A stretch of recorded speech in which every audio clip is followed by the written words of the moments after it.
الحمدللہ وحدہ والصلاة والسلام علی من لا نبی بعدہ فاعوذ باللہ من الشیطان الرجیم بسم اللہ الرحمن الرحیم۔ آج کی کلاس میں عقیدے کے حوالے سے جو بات ہم نے سیکھی ہے الحمدللہ، وہ یہ ہے کہ دعا مانگنا اور مدد مانگنا، مدد طلب کرنا، یہ عبادت ہے، اور عبادت خالص اللہ تعالیٰ کے لیے ہونی چاہیے۔ عبادت اللہ کے علاوہ کسی اور کے لیے نہیں ہو سکتی، ورنہ وہ شرک ہو جائے گا۔ لہٰذا ہمیں جب بھی دعا کرنی ہو، جب بھی کوئی سوال کرنا ہو یا مدد مانگنی ہو، تو ہمیں اللہ تعالیٰ ہی سے دعا کرنی چاہیے، اللہ تعالیٰ ہی سے سوال کرنا چاہیے، اللہ تعالیٰ ہی سے مدد مانگنی چاہیے، اللہ تعالیٰ ہی کو پکارنا چاہیے، اور براہ راست پکارنا ہے، براہ راست دعا کرنی ہے، براہ راست اللہ تعالیٰ سے ڈائریکٹ مدد مانگنی ہے، بغیر کسی وسیلے، بغیر کسی واسطے کے۔ یہی عین عبادت ہے، یہی توحید ہے، یہی ایمان ہے۔ اب ہمارے معاشرے کے اندر بعض لوگ جو اولیاء کرام، صالحین، بزرگوں سے مدد مانگنا جائز سمجھتے ہیں، وہ مختلف قسم کے شکوک و شبہات پیدا کر کے لوگوں کو گمراہ کرتے ہیں، اور وہ یہ کہتے ہیں کہ جو اولیاء کرام کو پکارنا ہے، اولیاء کرام سے مدد مانگنی ہے، یہ شرک نہیں ہے، کیونکہ حقیقت میں اولیاء کرام کو پکارنا یا اللہ تعالیٰ ہی کو پکارنا ہے۔ صالحین، بزرگوں سے مدد مانگنی یا اللہ تعالیٰ ہی سے مدد مانگنا ہے۔ وہ یہ کہتے ہیں کہ مدد تو اللہ تعالیٰ ہی کرتا ہے، دعا تو اللہ تعالیٰ ہی قبول کرتا ہے، دینے والی ذات تو اللہ تعالیٰ ہی کی ہے، تو ہم اللہ تعالیٰ ہی سے مانگتے ہیں۔ مگر یہ جو اولیاء کرام ہیں، یہ بزرگان دین ہیں، اللہ تعالیٰ کے نیک بندے ہیں، صالحین ہیں، یہ ہمیں اللہ تعالیٰ کے یہاں سے دلا دیتے ہیں، خود نہیں دیتے، چونکہ ان کا ایک مقام ہے، اللہ تعالیٰ کے پاس ایک مرتبہ ہے، یہ اللہ تعالیٰ کے مقرب ہیں، تو اللہ تعالیٰ ان کی باتوں کو ٹالتا نہیں ہے، تو یہ ہمارے اللہ تعالیٰ سے قریب کرنے کا ذریعہ ہے، یہ ہمیں اللہ تعالیٰ سے دلا دیتے ہیں۔ دینے والی ذات اللہ کی ہے، تو ہم شرک نہیں کر رہے، ہم تو اللہ ہی سے مانگ رہے ہیں، مگر ہم ان کو پکارتے ہیں، ان سے مدد مانگتے ہیں، تو یہ ہمیں اللہ تعالیٰ کے یہاں سے دلا دیتے ہیں، اور یہ بات کہتے ہیں کہ جائز ہے، قرآن پاک کے اندر بھی موجود ہے، اور کچھ یہ روایتیں بھی پیش کرتے ہیں۔ تو حقیقت یہ ہے کہ یہ صرف اور صرف گمراہی ہے، یہ بالکل جان بوجھ کے لوگوں کو گمراہ کرنا، کیونکہ اکثر لوگوں کو، زیادہ تر لوگوں کو دین کا علم نہیں ہوتا، سمجھ نہیں ہوتی، انہوں نے قرآن پاک کی ترجمہ تفسیر نہیں پڑھی، دین کا علم، ایمانیات، شرک کے مسائل سیکھے نہیں ہیں، تو جب وہ قرآن پاک کی کچھ آیتیں ان کو بتاتے ہیں اور اس کی غلط یعنی تفسیر نہیں کہیں گے اس کو، بلکہ تحریف کہیں گے کہ قرآن پاک کی چند آیتوں کی تحریف کر کے ان کو غلط مفہوم بتاتے ہیں، تو وہ سمجھتے ہیں کہ ہاں دیکھو یہ بات تو قرآن سے کر رہے ہیں۔ اسی طرح وہ ایک دو ضعیف احادیث ہے، اس کی بھی غلط تفسیر بتا کے لوگوں کو گمراہ کر دیتے ہیں۔ تو ہمیں چاہیے کہ ہم ان باتوں کو سیکھیں اور سمجھیں، صحیح عقیدے کا اور قرآن پاک کی صحیح جو ہے وہ علم حاصل کریں، تاکہ ہم اپنے ایمان کو جو ہے بچا سکیں۔ تو انشاءاللہ میں کوشش کروں گا اللہ پاک کی توفیق سے کہ یہ جو شکوک و شبہات پیدا کرتے ہیں، جو یہ لوگوں کے ذہنوں میں ایسی باتیں جو ہے نا وہ لے کر آتے ہیں، تو ان کا ازالہ کروں، ان کا رد کروں، اس کی حقیقت کو اجاگر کروں، ان کی حقیقت کو واضح کروں کہ جن آیات کو یہ پیش کرتے ہیں اس کی صحیح تفسیر کیا ہے اور کس طرح یہ لوگوں کو گمراہ کرتے ہیں۔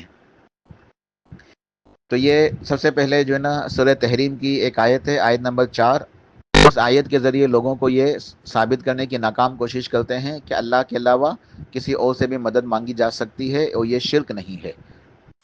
ٹھیک ہے، وہ یہ کہتے ہیں کہ اللہ نے قرآن کے اندر ارشاد فرمایا ہے وَإِن تَظَاهَرَ عَلَيْهِ فَإِنَّ اللَّهَ هُوَ مَوْلَاهُ وَجِبْرِيلُ وَصَالِحُ الْمُؤْمِنِينَ وَالْمَلَائِكَةُ بَعْدَ ذَلِكَ ظَهِيرٌ۔ سورہ تحریم کی آیت نمبر 4 کہ اور اگر تم دونوں توبہ نہیں کرتی ہو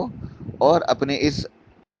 بات سے جو ہے رجوع نہیں کرتی ہو، تو یاد رکھنا کہ اللہ تعالیٰ اپنے نبی کا مددگار ہے صلی اللہ علیہ وسلم، اللہ تعالیٰ اپنے نبی کریم صلی اللہ علیہ وسلم کا مددگار ہے، اور جبریل بھی آپ کے مددگار ہیں، اور صالح المؤمنین جو صحابہ کرام ہیں، نیک مومن ہیں، وہ بھی آپ کے مددگار ہیں، والملائکۃ اور فرشتے بھی اللہ آپ کے مددگار ہیں۔ اب یہاں وہ یہ کہتے ہیں کہ دیکھو،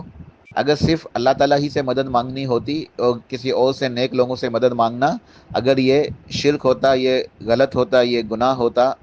یہ جائز نہ ہوتا، تو اس آیت کے اندر کیوں اس اللہ تعالیٰ نے اس بات کو بیان فرمایا کہ جبریل بھی نبی صلی اللہ علیہ وسلم کے مددگار ہیں، دیگر فرشتے بھی ہیں، اور صحابہ کرام بھی ہیں؟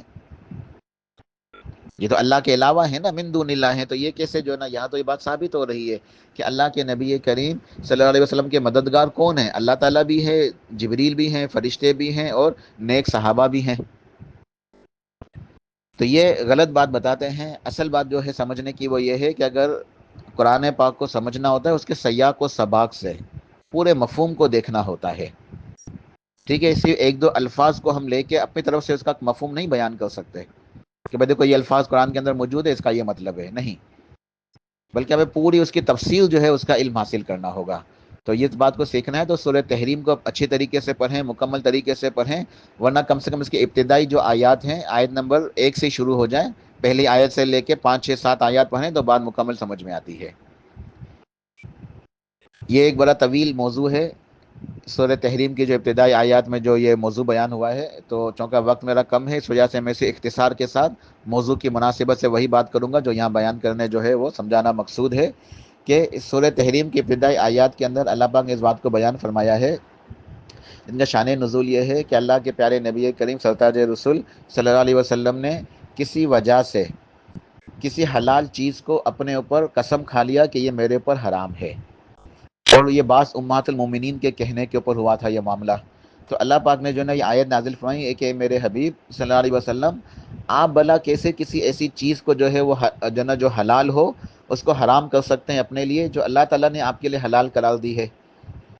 اور آپ اپنی بیویوں کے کہنے کے اوپر، یعنی امہات المومنین جو ہیں ازواج مطہرات، آپ نے ان کے کہنے کے اوپر ایک چیز جو آپ کے لیے حلال تھی اس کو اپنے لیے حرام کیسے کر دیا؟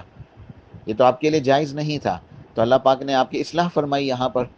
اسی طریقے سے اللہ تعالیٰ نے جو ہے نا یہ آیت نمبر 3 اور 4 کے اندر جو ہے بعض امہات المومنین جو ہے اما عائشہ صدیقہ حضرت رضی اللہ تعالیٰ عنہا اور ام المومنین اما حفصہ رضی اللہ عنہا، ان کی اصلاح فرمائی کہ ان دونوں نے اللہ کے نبی کریم صلی اللہ علیہ وسلم کے کسی راز کو دوسری جو ہے جو زوجہ محترمہ تھی، جو دوسری جو ہے نا ہماری مائیں ہیں امہات المومنین، ان کو بتا دیا تھا، آپ کے راز کو افشا کر دیا، آپ کے راز کو بتا دیا۔ تو اللہ پاک نے جو ہے نا ان کی اصلاح فرمائی کہ تم نے کیسے جو ہے یہ اللہ کے نبی کے راز کو جو ہے نا آگے پہنچا دیا، دوسری بیویوں کو بتا دیا، اپنی سوکنوں کو، یعنی تم دونوں توبہ کرو۔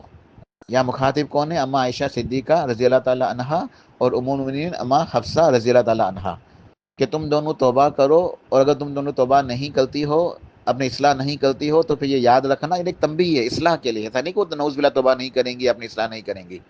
یہ صرف ان کو سمجھانے کے لیے یہ آیت کا جو نا اس طریقے سے یہ نازل ہونا ہے کہ اگر ایسا نہیں ہوگا تو پھر تم جان لینا کہ اللہ تعالیٰ تو اپنے نبی کا مددگار ہے، اور جبریل بھی ہے۔ تم دونوں اگر آپس میں کوئی بات چیت کرو گی، اس کو چھپاؤ گی، اور تمہیں سمجھو کہ اللہ کے نبی کو پتہ نہیں چلے گا، تو یہ غلط فہمی ہے۔ اللہ تعالیٰ تو جبریل کو بھیجیں گے، اور جبریل تو آپ کے مددگار ہیں، وہ وہی لے کے آ جائیں گے اور بات پتہ چل جائے گی۔ تم دونوں جو آپس میں بات چیت کرو گی تو وہ بات چیت تو اللہ کے نبی کو پتہ چل جائے گی، اللہ تعالیٰ جبریل کے ذریعے بتا دیں گے کہ جبریل بھی جو ہے نا اللہ تعالیٰ بھی آپ کا مددگار ہے، جبریل بھی آپ کے مددگار ہیں۔ وصالح المؤمنین، اہل تفسیر کہتے ہیں، مفسرین لکھتے ہیں کہ یہاں ان سے مراد سیدنا ابوبکر صدیق رضی اللہ تعالیٰ عنہ ہیں اور سیدنا عمر فاروق رضی اللہ عنہ ہیں۔ تو امہات المومنین کو، یعنی اما عائشہ کو، اما حفصہ رضی اللہ عنہا، ان کو جو ہے نا یہ اصلاح کی گئی، ان کو تنبیہ کی گئی کہ دیکھو یہ بات یاد رکھنا کہ یہ دونوں تمہارے والد ہیں، سیدنا ابوبکر صدیق اما عائشہ کے والد تھے، سیدنا عمر فاروق رضی اللہ عنہ حضرت حفصہ رضی اللہ عنہ کے والد تھے۔ تو یاد رکھنا کہ یہ تمہارے والد بھی اللہ کے نبی کے مددگار ہیں، یہ اس معاملے میں تمہارا ساتھ نہیں دیں گے، اللہ کے نبی کا ساتھ دیں گے۔ وصالح المؤمنین سے یہاں مراد سیدنا ابوبکر صدیق، سیدنا عمر فاروق رضی اللہ تعالیٰ علیہ مجمعین ہیں، کہ یہ دونوں بھی اللہ کے نبی کے مددگار ہیں، ٹھیک ہے؟ اور فرشتے بھی اللہ کے نبی کے مددگار ہیں۔ تو یہاں پہ جو ہے نا یہ پورا ایک تفصیل طلب واقعہ ہے، اس کو پڑھنا چاہیے سورہ تحریم کی تفصیل، پھر کبھی اللہ پاک نے انشاءاللہ موقع دیا تو کبھی اس کی تفصیل کریں گے انشاءاللہ۔ بہرحال اب ہم موضوع کی طرف پلٹتے ہیں کہ اس آیت سے اب دیکھیں کہاں سے یہ بات ثابت ہو رہی ہے کہ اولیاء کرام سے مدد مانگنا جائز ہے۔ یہاں تو اللہ کے نبی صلی اللہ علیہ وسلم حیات ہیں، موجود ہیں، ابوبکر صدیق بھی حیات ہیں، سیدنا عمر فاروق بھی حیات ہیں، موجود ہیں، جبریل آ رہے ہیں، وہی نازل ہو رہی ہے، اور یہ تو آپ کا ایک گھریلو معاملہ تھا کہ کسی چیز کو آپ نے اپنے لیے جو ہے نا وہ حلال کو جو ہے نا حرام کر دیا، اللہ پاک نے آپ کے لیے جو ہے نا آیت نازل فرمائی کہ آپ نے یہ کیا تو یہ صحیح نہیں ہے، آپ اسے رجوع کر لیں، اس چیز کو اپنے لیے حلال کر لیں۔ اسی طریقے سے دو امہات المومنین نے جو ہے نا آپ کے راز کو جو ہے نا وہ آگے جو ہے نا وہ ظاہر کر دیا، آپ کی بات کو آگے پہنچا دیا، اور پھر پوچھنے کہ آپ کو یہ کس نے بتایا؟ تو اللہ نے وسلم کہ مجھے تو اللہ تعالیٰ نے بتایا جو علیم و خبیر ہے، عالم و بذات الصدور ہے۔ تو یہاں بالکل جو ہے نا یہ بات کہیں سے ثابت نہیں ہو رہی کہ اولیاء کرام سے مدد مانگنا جائز ہے۔ یہ جو مر چکے ہیں ان سے مدد نہیں مانگی جا سکتی، اور جو زندہ ہیں ان سے ہی مدد اس صورت میں مانگی جا سکتی ہے کہ وہ ہمارے سامنے موجود ہوں اور اس کام کے کرنے کے اوپر قدرت رکھتے ہوں۔ تو بہرحال یہ غلط تحریف کر کے لوگوں کو غلط طریقے سے گمراہ کر کے یہ بات بتاتے ہیں۔ اس کے بعد قرآن پاک میں اللہ پاک نے سورہ آل عمران آیت نمبر 52 اور سورہ صف آیت نمبر 14 یعنی دو مقام پہ اللہ تعالیٰ نے سیدنا عیسیٰ علیہ السلام کا تذکرہ فرمایا، تو وہاں ارشاد فرمایا کہ عیسیٰ علیہ السلام نے اپنے ساتھیوں سے یہ کہا تھا، یعنی عیسیٰ علیہ السلام کے جو حواریین تھے، ان کے حواری یعنی ان کے صحابہ، ان کے ساتھی، ان سے یہ کہا تھا کہ من انصاری الی اللہ قال الحواریون نحن انصار اللہ۔ تو یہ آیت دو جگہ پہ ہے قرآن پاک میں، سورہ صف اور سورہ آل عمران۔ یہ آیت بتا کے کہتے ہیں کہ دیکھو یہاں بھی انصاری کون ہوتا ہے؟ یہ انصاری کا مطلب ہوتا ہے کہ مدد کرنے والا۔ تو حضرت عیسیٰ علیہ السلام پوچھ رہے ہیں کہ من انصاری الی اللہ، کہ کون ہے میری مدد کرنے والا اللہ کے راستے میں؟ قال الحواریون نحن انصار اللہ، تو حواریین کہنے لگے یعنی ان کے ساتھی، ان کے صحابہ کہنے لگے عیسیٰ علیہ السلام کے کہ ہم آپ کے مدد کرنے والے ہیں۔ تو کہتے ہیں کہ دیکھو حضرت عیسیٰ علیہ السلام نے اپنے ساتھیوں سے یعنی اپنے صحابہ سے، اپنے حواریین سے مدد مانگی، تو اگر مدد صرف اللہ تعالیٰ سے ہی مانگنی ہوتی تو انہوں نے کیوں ان سے مدد مانگی؟ تو یہ بات بالکل واضح ہے کہ سیدنا عیسیٰ علیہ السلام نے ان سے کیا کہا تھا اپنے ساتھیوں سے کہ وہ ان کے سامنے موجود تھے، آپ کے صحابہ، آپ کے جو نا حواریین، آپ کے ساتھی آپ کے سامنے موجود تھے، وہ مرے ہوئے نہیں تھے، غیر موجود نہیں تھے، غائب نہیں تھے، بلکہ حاضر تھے، موجود تھے، زندہ تھے۔ اور ان سے کیا کہ من انصاری الی اللہ، اور اس کا مطلب یہ ہے کہ کون اللہ کے دین کے راستے میں میرا مددگار ہوگا، یعنی اللہ کے دین کو پہنچانے کے لیے، دین کی تبلیغ کرنے کے لیے، توحید کی دعوت کے لیے، اللہ کی طرف بلانے کے لیے کون میرا ساتھ دے گا؟ یہ اس کا مفہوم ہے۔ سیدنا عیسیٰ علیہ السلام نے اپنے ساتھیوں سے یہ کہا کہ اللہ تعالیٰ کے دین کو پہنچانے کے لیے، دین کے راستے میں، دین کی تبلیغ کے لیے کون میرے ساتھ ہے، کون میری مدد کرے گا کہ وہ دین کی تبلیغ کے اندر میرے ساتھ ہو جائے اور ہم جو ہے نا وہ مل کے دین کی تبلیغ کرے، لوگوں کو اللہ کی طرف بلائیں۔ تو انہوں نے کہا قال الحواریون نحن انصار اللہ، حواریوں نے یہ کہا ان کے ساتھیوں نے کہ ہم اللہ کے مددگار ہیں، انصار اللہ، اللہ کے مددگار، اللہ کی مدد کرنے والے۔ تو ذرا بتائیں کہ اللہ تعالیٰ کو بھی نعوذ باللہ مدد کی ضرورت ہے؟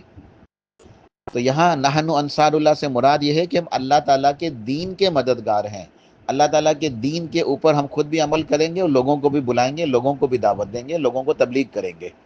دعوت دین کے سلسلے میں ہم آپ کی مدد کرنے والے ہیں، آپ ہمارے نبی ہیں، ہمارے رسول ہیں، ہم آپ کے صحابہ ہیں، آپ جو ہمیں حکم دیں گے اس طریقے سے ہم آپ کے جو ہے نا حکم کے مطابق لوگوں کو دین کی طرف بلائیں گے۔ یہ جو ہے نا تفسیر ہے اس کی، اور وہ زندہ تھے، موجود تھے۔ تو یہاں بلا کیسے یہ بات ثابت ہوتی ہے کہ غیر اللہ کو جو ہے وہ اولیاء کرام کو، بزرگان دین کو جو ہے نا پکارنا جائز ہے؟ ٹھیک ہے، تو یہ بھی اس طریقے سے وہ غلط جو ہے نا وہ تحریف کر کے غلط معنی جو ہے لوگوں کو بتاتے ہیں، گمراہ کرتے ہیں کہ عیسیٰ علیہ السلام نے جو ہے وہ اپنے ساتھیوں سے مدد مانگی، تو اللہ کے علاوہ کسی اور سے مدد مانگی جا سکتی ہے۔ میں نے اس کی تفسیر بتا دی کہ وہ زندہ تھے، موجود تھے، ان کے پاس تھے،